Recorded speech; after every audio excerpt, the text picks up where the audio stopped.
Mwingine tena hapa Gift Online TV tunakwenda kuzungumzia masuala mbalimbali, masuala ya kimichezo, kiburudani na kijamii, lakini mimi nakwenda kuzungumza masuala ya kiburudani kwa siku hii ya leo. Kauli ya mwanamuziki Rajab Abdul anayejulikana kwa jina maarufu kama Harmonize kudai kuwa aliyekuwa mpenzi wake Kajala Masanja hamheshimu na anamfanyia dharau kutokana na tofauti yao ya umri imezua mjadala mkubwa kwenye mitandao ya kijamii. Lakini katika moja ya maonyesho yake ya hivi karibuni, Harmonize alisikika akiwa jukwani akasema Kajala ni mtu mwenye maringo, anayependa kubembelezwa na hampi heshima anayostahili kwa sababu anamuona ni mdogo kwa umri. Kauli hiyo imemamsha upya mjadala kuhusu mahusiano yao, huku baadhi ya watu wakidai wawili hao wameachana, wakati mwingine wakiamini huenda ni mgogoro wa kawaida na bado wanaweza kumalizana. Kutokana na mjadala huo, Gift Online TV ilimtafuta Kajala ili kupata maneno kwa upande wake na kuzungumza hilo. Tungeweza kuzungumza hapa.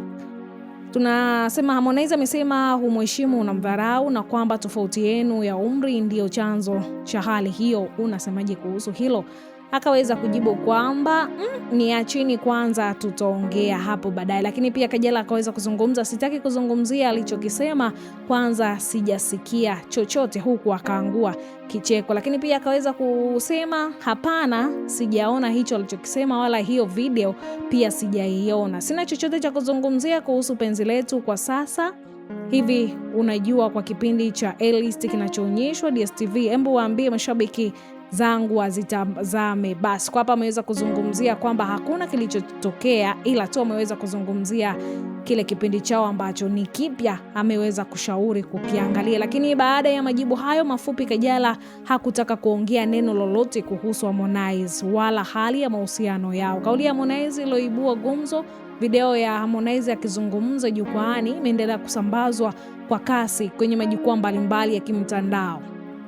Mbali na kusema Kajala anapenda kubembelezwa, msanii huyo alidai pia kuwa wakati mwingine hakupata heshima aliyotarajia ndani ya uhusiano wao. Kauli hizo zimegawa maoni ya mashabiki. Wapo wanaoamini Harmonize alikuwa akieleza hisia zake kutokana na aliyopitia kwenye uhusiano huo, huku wengine wakiona masuala ya kimapenzi yanapaswa kubaki faragha. Lakini penzi hilo liliwahi kutikisa mitandao tangu alipoanza kuonekana pamoja hadharani. Kajala na Harmonize walikuwa miongoni mwa wapenzi waliovutia hisia za mashabiki wengi wa burudani hapa nchini, lakini mahusiano yao yalikuwa gumzo mara kwa mara, wakigubikwa na vipindi vya furaha, migogoro na tetesi za kuachana na kurudiana. Kila mmoja wao alipowahi kuonekana bila mwenzake au kutoa kauli zenye utata mitandaoni, kwa jamii ilijaa mijadala kuhusu hatima ya penzi lao. Hata sasa baada ya kauli ya Harmonize, mjadala huo umeibuka tena, lakini Kajala anaendelea kulinda ukimya. Tofauti na Harmonize ambaye ameamua kueleza hisia zake hadharani, Kajala ameonyesha wazi kuwa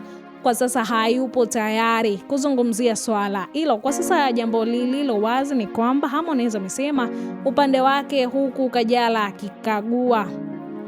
akiamua kubaki kimya na kutumia mashabiki wake salamu fupi ya upendo bila kuangalia katika mjadala wa mahusiano yao. Kwa hapo tumeweza kuona Kajala hataki kuzungumza lolote kuhusiana na mahusiano ya kwake, lakini Harmonize ameweza kuzungumza live, lakini pia ameweza kuyaweka bayana kitu gani ambacho kinaendelea. Sasa hii ni Gift Online TV, endelea kusubscribe, kushare, kulike pamoja na kucomment ili uzidi kupata taarifa mbalimbali nzuri zaidi.